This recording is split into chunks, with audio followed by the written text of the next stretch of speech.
Welcome everyone to this week's episode of Variologies. I'm Dan Calcagno.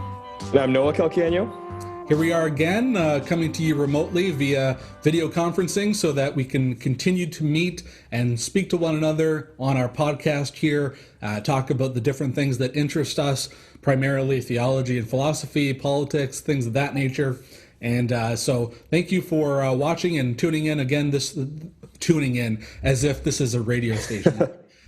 Yes, so we're coming to you via YouTube and Apple Podcasts and Spotify. However you consume podcasts, we do ask that you would subscribe to our YouTube channel and subscribe to our podcast and share this with others, and hopefully you're getting benefit from it, and also that you're sharing it with others so that others can enjoy it as well. So before we jump into today's topic, which is all about the problem of evil, why don't we just talk about what's been going on? How have you been doing, Noah, and what have you been doing recently since we last talked? Yeah, so I think it's been 2 weeks since we last recorded, and I remember saying I've been basically wasting my time away playing video games, stuff like that. But now I'm back to work. I just have like a summer sort of gig lined up at a greenhouse, and yeah, it's been good. They got their social distancing stuff, so nothing too dangerous or anything like that. But yeah, it's just been nice to be out of the house and back at work and all that sort of thing. What about you? It feels like things are starting to go in the direction of getting back to normal, or at least we've been doing this for so long that this is the new normal, I guess. But as a church, for those who don't know, I'm a pastor of a church. We're continuing to meet online and by phone and that sort of thing. But we are beginning to think about as soon as we get the legal okay to start meeting, we want to figure out new and fresh ways to gather together without because even though we might have the legal right to do it, people are going to still have some concerns about gathering together, right? So we're going to have to think about new ways of meeting and coming up with new ways of greeting one another and that sort of thing. So for sure, yeah. Those are the sort of things that we're focusing on in addition to our normal day-to-day operations. But other than that, things are going well. I got a haircut. My wife, Sarah, cut my hair. She did a great job, I think. So who knows? Yeah, I got bored last week and kind of gave myself a bit of a haircut. And there you go. That worked. Turned out better than I thought it would, but pretty risky. So it's you never. There's the thing about married life, Noah. Just so for your future, you never know what kind of talents and skills your spouse will have. So totally. I didn't know that she could cut hair, but she can. So that's pretty cool. Pretty cool. So yeah, jumping into today's topic, we want to talk about the problem of evil. This has been a topic that I've been interested in for many years now, and read a lot about it, and tried to formulate my own a way to think about it that makes sense to me. So I'm looking forward to not only sharing my perspective, but to finding out where you fall in this topic. We don't really have a specific way of going about it. So I think, maybe the first approach would be, when you think about the problem of evil, what comes to mind? And we can go back and forth, and I'll share what the problem of evil is. But what do you know about it, and what have you heard about it? Yeah. For me, this has always been a bit of a weird thing to discuss because, I know a lot of people have a lot of opinions about this. And for a lot of people, it could even be a stumbling block to accepting religion in general, but even Christianity specifically. But for me, it's never been an issue of theology or apologetics that's overly concerned me. I know that, in the Bible, there's texts where some things happen where, a lot of people die, and it seems like it's, and I know that the problem of evil exists and we need to reconcile that, but it's never been anything that's really rocked my faith. It's always been something that I was curious about. I would read a little bit about it, but it's never been something that really consumed much of my time or my study because I don't know. I think it's just the way my temperament is. It's not something I really worry about that much. It's just kind of I'm sure there is an answer. I just don't have really that much interest in figuring it out. Even though I know it's important, it's just something that personally I haven't really devoted a lot of thought to, if that makes sense. For sure. Yeah, and I think a person's temperament and personality has a lot to do with it for sure. Yeah, but even in just what you just said, it sort of betrays the fact that you do consider it a problem. You don't worry about it because you assume that there is a solution out there somewhere. I think that's a good Christian approach to take, to say that we're not going to give up on our faith just because we don't have all the answers. But it is an issue because, well, at the very least, like you alluded to, there are people out there who do consider this to be a crisis of faith, or they're coming from it from a skeptic's perspective or an atheist perspective, and saying this is one of the reasons why the God of the Bible is either not real or is not to be worshipped, or however they would put it. So my understanding of the problem of evil, and I'll just sort of break it down here, is the problem of evil is how can we? It's a logical problem. It's a philosophical problem, because how can we believe on the one hand that God is good and all powerful, and yet evil exists? Now, is it fair to say that we both believe in evil? I think so. I think Okay. I think we agree there. What would be something that is evil? What comes to your mind? Murder. Murder. Yeah. Assault, like beating somebody up. That's pretty evil. Raping somebody. That's evil. Theft is evil because, despite what socialists or communists might say, property is the effect of my time and effort, right?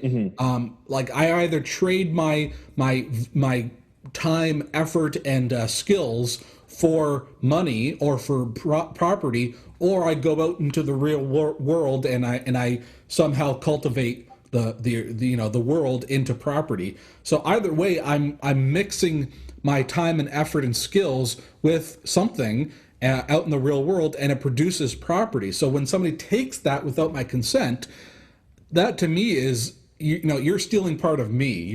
Because my property is the time and effort and values and the skills that I have put into that property. And so theft is a very personal thing. So I say that to say that theft is also evil. To steal from somebody is evil. So, these are all things that we would consider to be evil. Now, on an individual level, it's evil, but there's also the mass effect of war. That's evil, because that is taking the idea that you can go into another geographic location and you can kill people en masse, right? You can take their property or their land en masse. That's evil magnified, or even more so than on a personal individual level. So this is evil. Evil exists. Evil happens in the world. Genocide would be another big one, because there's a bunch of examples in history, and genocide, exactly. Kind of the worst thing a man can do in a lot of ways, just kill people en masse for whatever the reason may be. There's not really a good one to justify it. Yeah, exactly. Yeah, that's right. Right. We don't even have to give any other examples other than the Holocaust, right? Like the murder of people based on their ethnicity or who they are. That's a terrible thing for sure. Racism. There's another evil. There's so many different things that are that we would consider to be evil, and that's a different topic. We can talk about the objective nature of morality and of evil, of good and evil. But we're going to assume we both believe in the existence of evil, like we just said. And so the conundrum, the problem comes about, the philosophical problem is, how do we reconcile the existence of evil, which we agree is real, with the existence of God? Yeah. So so you mentioned that has never really bothered you or not given you too much pause, but to me it is a major issue, because it's if we are going to believe in God, then to me there is no purpose in believing a God who is evil or neutral. What is if God is not all good? Maybe this isn't a philosophical argument, but I don't want to believe in a God that isn't all good. It's just, I'm being honest, right? I don't want to believe in a God who isn't all good. And the God of the Bible is said to be a God who is all good. So either And here's the philosophical, like, this is what happens when you do philosophy. You just have to say, these are the possibilities. So here are some of the possibilities. Either evil exists and God doesn't care, or God doesn't exist because evil exists, right? Mm-hmm. Another way to look at it is to say that evil is not really evil because God is using it for a purpose or something like that, right? Yeah. There's different ways you can sort of begin to figure out how God can exist and how evil can also exist. Does that make sense? Yeah. And I think I kind of misspoke. It's not that I've never thought about this or that I don't like care about it. It's just like, it's not an issue that I found hard to, you know, reconcile that's really negatively impacted my faith, because I don't know. I just think, like, even though I know it's a pretty big question, it's just not, you know, something that bothers me a lot. I don't know. Yeah. I don't know if that makes sense, but yeah, like how do you reconcile it in your own thinking? Do you, I guess we can get down to it in terms of theology and theological perspectives. Do you believe that God is in control of everything? Yeah, I do. And I think that, I don't know, like that is it's obviously a pretty loaded statement, right? Like God is in control. Like there's a lot of nuance that comes with that. What do we mean by control, right? Yeah, exactly. But I think that, you know, getting more to the question of why evil exists and how a loving, good God could permit it, I think ultimately what it comes down to is our will, right? Because we read in Genesis and throughout the Bible that humanity is created in the image of God, right? And I think a huge part of being created in the image of God is having the ability to will things, to like freely make choices and make decisions. And I think God gives us that ability to do so. And we can obviously use that for good things or for bad things. And there's a whole host of other things too, right? Like there's even like the reality that there is a spiritual sort of plane of reality where there's demons and angels. And I mean, their fall from whatever, like it's a hard thing to get your head around. And it kind of, I think the Bible describes that a little differently. But the point is, there's like, why is there evil? It's like, well, first of all, we have free will and we use it in the wrong way very often. And second of all, there is, you know, spiritual factors at play that we can never quantify or even fully understand, right? So I think that's a big reason why it's there. And I think it comes down to God allowing it, both because it's important for us to be able to have a will, and it's also, I think he does have a grand scheme or a grand plan for all creation to bring him glory through all the things he permits and allows, right? So yeah, and I would say my position is that as well, that evil exists on a human level because of our freedom of the will. And that doesn't mean, when I say we have free will, it doesn't mean we're not influenced. We're influenced by various factors, not the least of which is our own biology, for goodness sake. We are constantly, every day, influenced and sort of driven by things like our biology and things like external factors and nature and weather and all these different things, right? So we do have a will that allows us to make choices, and the consequence of those choices can either be good or bad, or good or evil, right? Right. And so that, to me, on at least one level, explains why evil exists, is because we are the ones choosing it. And people can say, well, why does God allow it? Well, in order for us to actually be free and to actually choose to freely love him and to respond to him in a genuine way, he can't interfere in our choices, right? Mm-hmm. Do you believe that there are things that God can't do? I guess simple answer would be no. No, I believe there are things that God can't do. I think there are things he won't do. Okay, but so to me, and this speaks to maybe a greater topic, which is, are logical contradictions real? if that's even the right way to put it. Like, if God gives people free will or the freedom to make choices, then God cannot interfere, because the whole idea is, if I say I'm going to give you something of I'm going to give you this phone, right, and you can use this however you want, that statement confines me to not interfering. Now, I guess I'm assuming that God is going to stick to his word. So I guess in that sense, that's what I mean by he cannot do something because he's made a decision, right? Yeah. So God Well, cannot... I think it. Sorry. No, go ahead.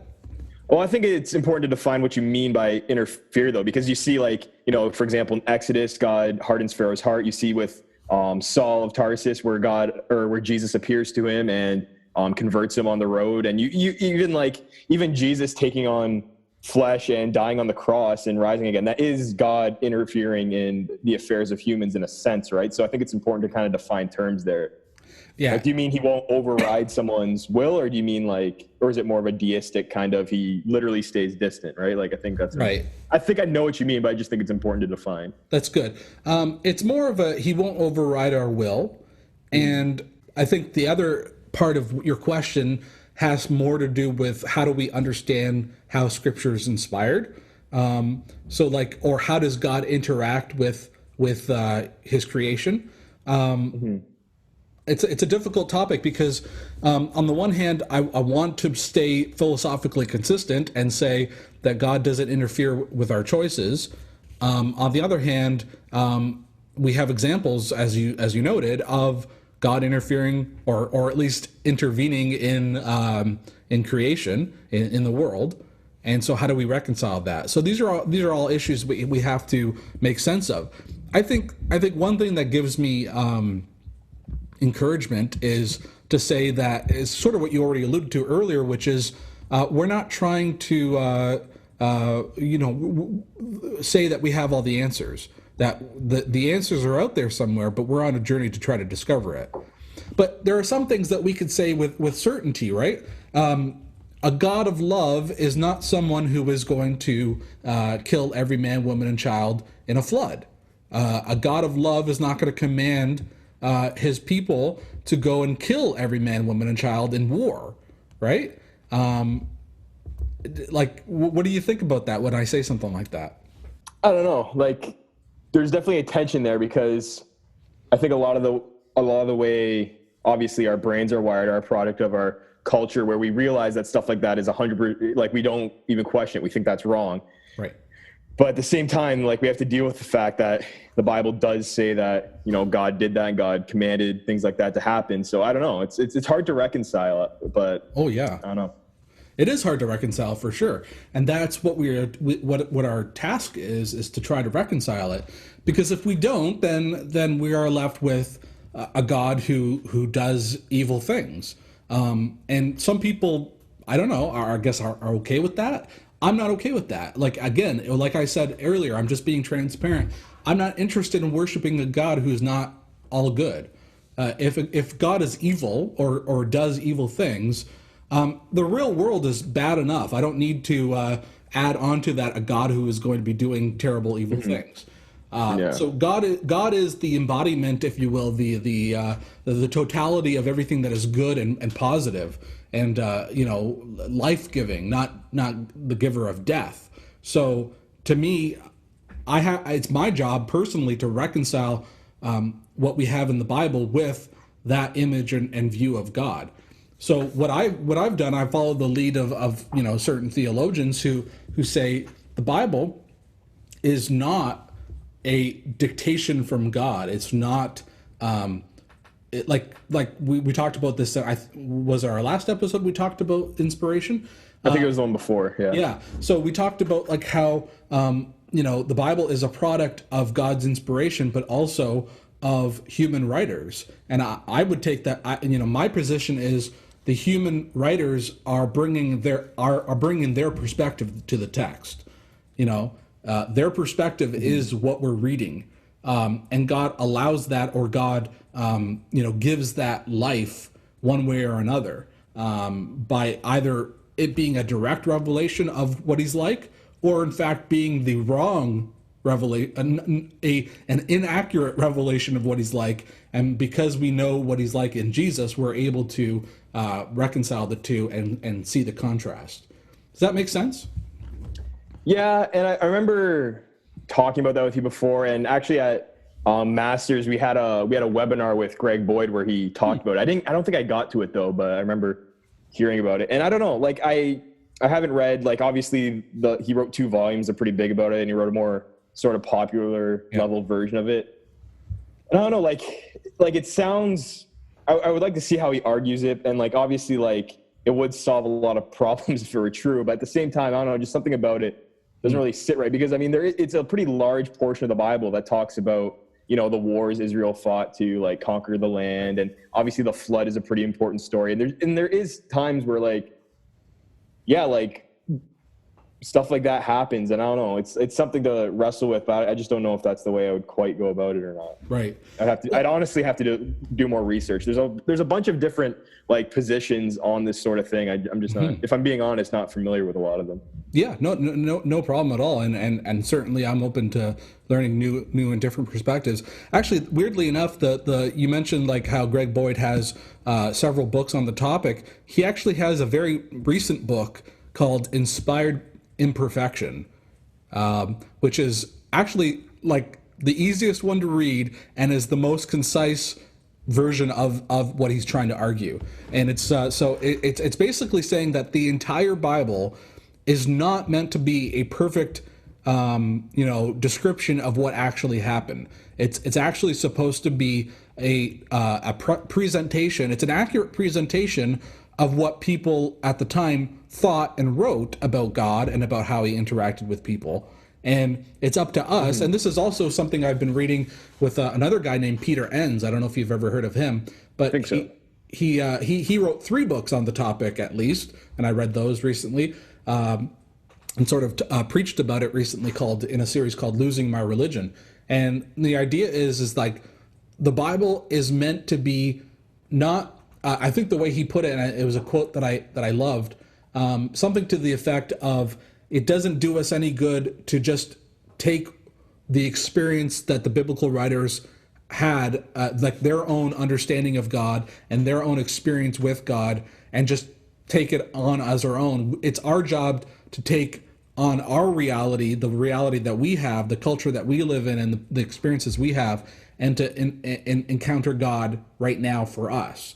I'm not really quoting that correctly, but the point is this, and you sort of alluded to a second ago, we are a product of our time when it is really obvious that those things are wrong. Things like, killing innocent children and that sort of thing, right?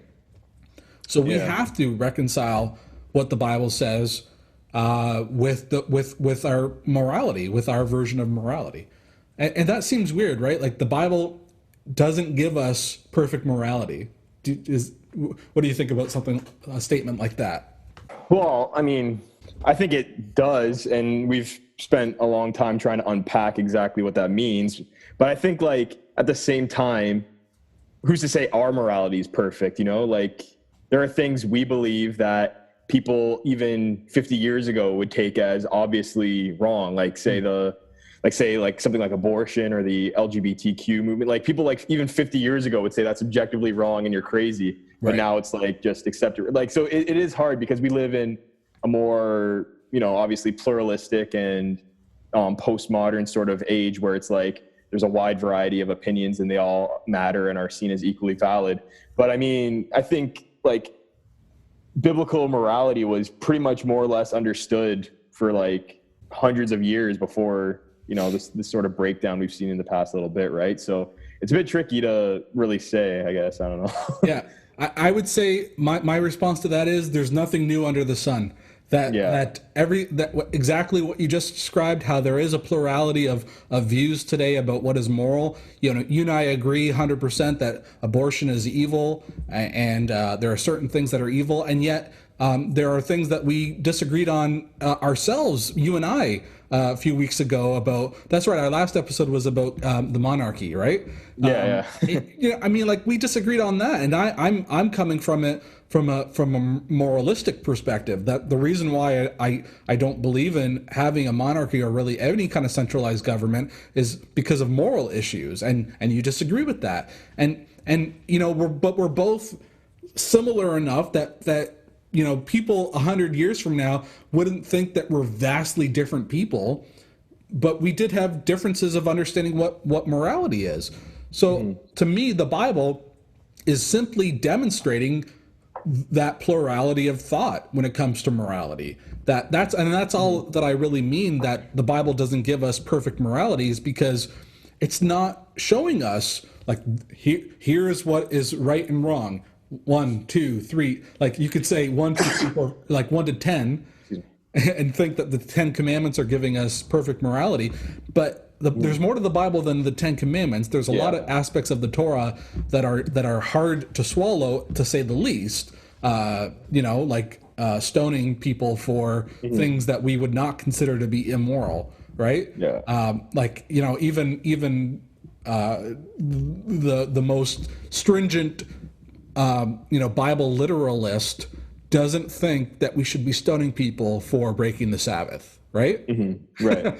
Yeah. And I think it kind of comes back to something we've talked about here, and just together in general, is that it comes down to the fact that Jesus is the ultimate revelation of God. So I think that the objective Christian morality we find does come in the Gospels, when he brings the Beatitudes, right? When he says, "Blessed are the meek, for they shall inherit the earth." And that was a paradigm shift. And we take for granted how much that's affected the course of Western civilization. Like even now, even movements that hate Christianity take for granted that they're on a Christian foundation where things like meekness and poverty and stuff like that matters, right? Exactly. And more than that, there's the idea of virtue, right? Like you get that from Aristotle. Well, not just, you get it from the ancient Greek philosophers, especially Aristotle, where they talk about the cardinal virtues, which I think are courage, temperance, and I forget the other two. I can't remember them off the top of my head. But then Christianity added to that what's known as the theological virtues, which is faith, hope, and love.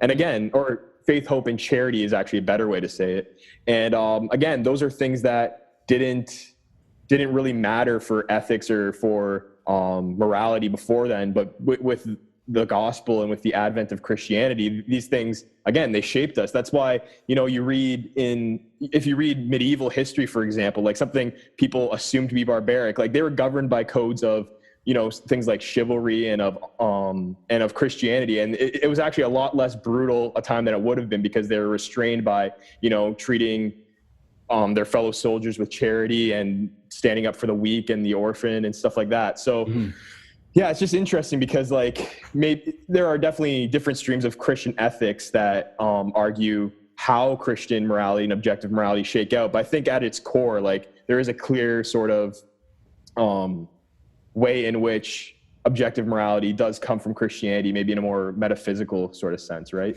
Yeah, and I think there's something to be said, because you mentioned Jesus and the Beatitudes and the ethics that he brought and taught. He said, "I have not come to abolish the law or the Torah, but to fulfill it." And many people think fulfill means like he did it. Jesus followed and observed Torah, but I think more so what that verse is saying, what he meant by that was that I'm bringing to you the proper and best way to fulfill or do what the Torah says. Like he's not because he said, "You've heard it said, and I say to you," right? And he's contrasting, past understandings of the commandments with his understanding of the commandments, and a fresh way to understand God's ways. Again, he's bringing. The whole idea of progressive revelation is this idea that God revealed something once, and then he not added to it necessarily, but gave a greater understanding of it, if that makes sense. Yeah. I think that's continued. We've continued to do that as people, and we've based it upon, thankfully, what Jesus has said and done, because he is the best. Biblically speaking, at least, he's the best revelation of God, of what is good and moral. But that sort of brings us back to the main topic, which is, if Jesus is the best revelation of God, which I hope we agree on and most Christians agree on, then how do we reconcile that with how God is depicted in the past, in previous parts of the Bible? So it's not only just a philosophical conundrum in a general sense, it's also a biblical problem of evil. Like how do we reconcile Jesus with the God depicted, with God, how God is depicted in the Hebrew Scriptures? Like some early Christians said they were two different gods, right? Yeah. And I think we got to be careful to avoid that ditch, obviously. But right? At the same time, it's like, the Bible talks a few times, and even like various like early church fathers use this kind of language too, how Jesus came at the fullness of time, right? There's a sense in which he came at the perfect time to reveal perfectly the will of God and who God is and that sort of thing, right? So I think, there is a sense in which obviously God, like the Bible even says, God doesn't want any to perish. And I think death in general is something that grieves God. It was never part of his plan for humanity, right? But I think there is a sense in which like, that's just the way things were, people fought wars, people were brutal in wars. And I think there is a sense in which God always condescends to his creation, right? So I think that's part of what's going on there in a sense. Beautiful. That's a great way to end it, because I do think that is the main sort of like tool we can use to say, let's make sure that God remains as this perfect, totality, or however you want to put it. Like he is everything that is good. Like when the Apostle John says God is love, and other scripture writers talk about the virtues or character of God. Like that, let's keep that at the top. Like that is who God is, right? Right. Mm-hmm. And then all this other stuff happens where people are killing each other, terrible, evil, horrible things happen. And God, because he is, as you said, a God who condescends down to our level, very often he does that. He gets mixed up in those things sometimes. And it's our job to try to understand how God is everything that he's supposed to be and should be, that we understand him to be, and yet he does have a place in our crazy, mixed up, evil world, right? So the problem of evil has not been solved, but we at least had a great discussion about what it means to reconcile or to wrestle with the problem of evil. So thank you so much, Noah. Again, we wing these episodes, and so we never know what we're going to talk about. We just know what the topic is, and I thought we had a very good discussion. Yeah, and, for sure. Brought some of our perspectives. So hope you have a great week. Getting back to work and being outside a little bit more. Maybe even I'll get outside, even though I'm not someone who loves going outside. Go for a walk or something. Yeah, exactly. But it's certainly a great neighborhood to do so. So yeah. All right. Well, thanks so much, Noah. Have a great week, and we'll thank you. talk to you again next time. So this has been this week's episode of Variologies. I'm Dan Calcagno. And I've been Noah. Thank you for joining us, and please follow us. Please subscribe to our YouTube channel and to our podcast, and share it with others. And if you have any questions or comments, you can leave it on our YouTube channel, or also send us an email at variologies@gmail.com. So until next time, have a great week.